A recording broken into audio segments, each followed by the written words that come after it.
और चलिए इसी के साथ अगली बड़ी खबर का रुख करते हैं। दिल्ली से खबर है, प्रदेश कांग्रेस अध्यक्ष उदय भान ने बयान दिया है। लोकसभा चुनाव के लिए कांग्रेस पूरी तरह से तैयार है, ये बात उदय भान ने कही। 18 तारीख को सीईसी की बैठक होनी है और सर्वे के आधार पर मजबूत उम्मीदवारों को टिकट दी जाएगी। राज बब्बर के नाम पर उदय भान ने बयान दिया।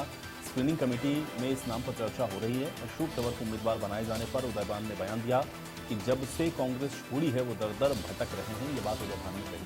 हमारा मुख्य उद्देश्य कांग्रेस पार्टी को जीत दिलाना है, ये बात उदय भान के द्वारा कही गई है। तो प्रदेश कांग्रेस अध्यक्ष की ओर से बयान दिया गया। लोकसभा चुनावों को लेकर के कांग्रेस तैयार है, संगठन तैयार है। स्क्रीनिंग कमेटी राज बब्बर के नाम पर चर्चा कर रही है। अशोक तंवर को उम्मीदवार बनाए जाने पर भी उन्होंने बयान दिया कि जब से कांग्रेस छोड़ी है तब से वो दर दर भटक रहे हैं।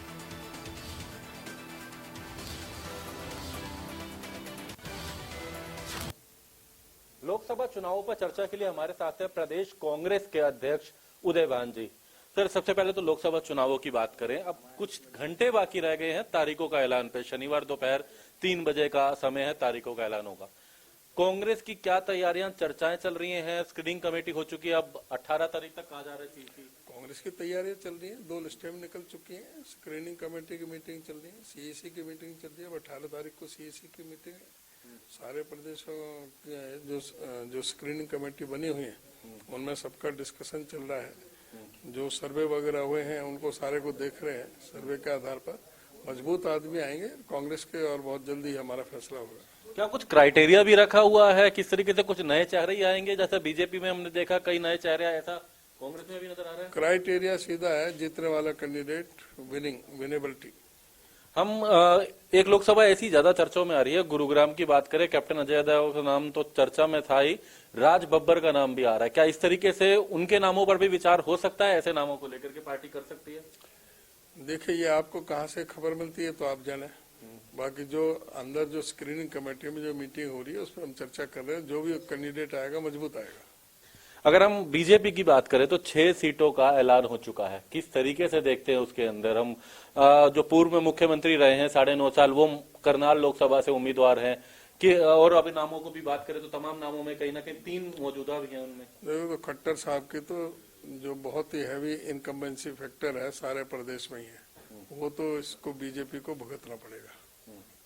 जिस तरह से जो अब किसानों के साथ में जो इन्होंने बर्ताव किया, जो कीले ठोक दिए, गोलियां चलाई, जिस तरह से एक इंटरनेशनल बॉर्डर स्थापित कर दिया, जिस तरह से ड्रोनों से हमला किए गए, जिस तरह से हमारे महिला पहलवानों के साथ हुआ, जिस तरह से हमारे इस प्रदेश के अंदर जो हालात खराब किए, जो लॉ एंड ऑर्डर की स्थिति इतनी नाजुक हो गई, और महंगाई तो अपनी चरम सीमा पे है ही। सारे जो उन्होंने जो टैक्स बढ़ाए, बाकी अर्थव्यवस्था का पूरी तरह से बंटाधार कर दिया।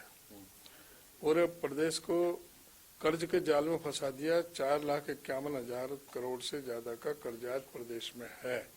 आज कोई बच्चा अपनी माँ के पेट से जन्म ले रहा है तो 1,62,000 रुपए का कर्जा लेकर के पैदा हो रहा है। सारी अर्थव्यवस्था पूरी चौपट कर दी। 33 बार पर्चे लीक हुए हैं प्रदेश के अंदर, जो एक बहुत ही गंभीर चिंता का विषय है। युवाओं के साथ धोखा हो रहा है। हमारे राहुल जी ने जो युवा न्याय, नारी न्याय और किसान न्याय जो घोषणा की है, जो वो एक अपने आप ही आप देखना कि किस तरह से सारे देश के अंदर माहौल बदलेगा। और ये जो 400 पार की बात कर रहे हैं ना, 400 पर हार होगी इनकी। कभी जो कांग्रेस के प्रदेश अध्यक्ष होते थे उन्होंने आम आदमी पार्टी एमसी में गए, आम आदमी पार्टी में गए, अब उन्हें सिरसा से उम्मीदवार बनाया गया। अशोक तंवर की बात कर रहे हैं, किस तरीके से देखते हैं उनको सिरसा के अंदर? इस बार जब से कांग्रेस छोड़ी उधर उधर भटक रहे हैं, कहीं ठिकाना मिल नहीं रहा। यहाँ कितने दिन ठहरेंगे वो पता लगेगा। अब ये चुनाव में पता लगेगा कि उनकी कितनी लोकप्रियता रह गई है। अलग पार्टी बनाने का अलग पार्टी बनाई, टीएमसी में गए और आम आदमी पार्टी में गए, कहीं भी जम के नहीं रहे। अब बीजेपी में गए हैं, बीजेपी में कितने दिन रह पाते हैं ये बीजेपी वाले जानते होंगे या वो जानते होंगे। उनको उम्मीदवार बनाया तो कुछ ना कुछ सोच के ही बनाया। कुछ सोचा होगा, कई बार गलत फहमियों में बना देते हैं। एक प्रश्न ये है, अंतिम प्रश्न है, ब्रिजेंद्र सिंह बीजेपी छोड़कर कांग्रेस में आए, ऐसे कुछ और लोग भी नाम में हैं क्या जिनकी टिकट भी कट सकती हो, या कुछ ऐसे लोगों का इंतजार है क्या पार्टी में ज्वाइन कराने के लिए? ये कुछ संपर्क चल रहा है, चर्चा चल रही है? ये डिस्कस स्क्रीनिंग कमेटी में होगा, माइक पे थोड़े होगा। इसके बारे में क्या होगा ये तो वहाँ डिसीजन होगा। करीबन आप आंकड़ा बताते थे 36 पूर्व विधायक आए, अब एक सांसद भी आए, इस तरीके से और लोगों से चर्चा तो चल रही है, कुछ ऐसे नाम बताए जा रहे थे। नहीं, जो हमारे साथ आए हैं, जो हमारी पार्टी में है, उनको बराबर सम्मान है और उसमें जो भी विनेबिलिटी का जो उस पर खरे उतरेंगे, चर्चा करेंगे, उसमें जो भी मजबूत आदमी होगा, इनमें से भी हो सकता है और पहले वाले में से भी हो सकता है। हमारा मुख्य जो है उद्देश्य वो कांग्रेस की जीत हासिल करना है। तो आपका हो गया लगभग, पैनल अपनी तरफ से बनकर लिस्ट सौंप दी है? चल रहे हैं, पैनल अभी भी है और अभी तो हमारी मीटिंग चल रही है, कल भी मीटिंग है। धन्यवाद। तो प्रदेश कांग्रेस के अध्यक्ष उदय भान, जिनका कहना है कि पार्टी जल्द अपने उम्मीदवारों के नामों का ऐलान करेगी। इन्होंने बाकायदा तमाम नामों पर चर्चा कर रहे हैं, हालांकि और भी लोग आ सकते हैं, अभी जो भी आ रहा है उनको भी उचित, इनका कहना है कि स्थान दिया जाएगा। इसको लेकर के भी पार्टी तमाम क्राइटेरिया का ध्यान रखे, लेकिन सबसे बड़ी बात क्राइटेरिया देखा जा रहा है, जो विजेता होगा, जो उनका कहना मजबूत होगा, ऐसे लोगों पर भी पार्टी उनको मैदान में उतारेगी। दिल्ली से सहयोगी इंदर के साथ दीपक शर्मा, इंडिया न्यूज।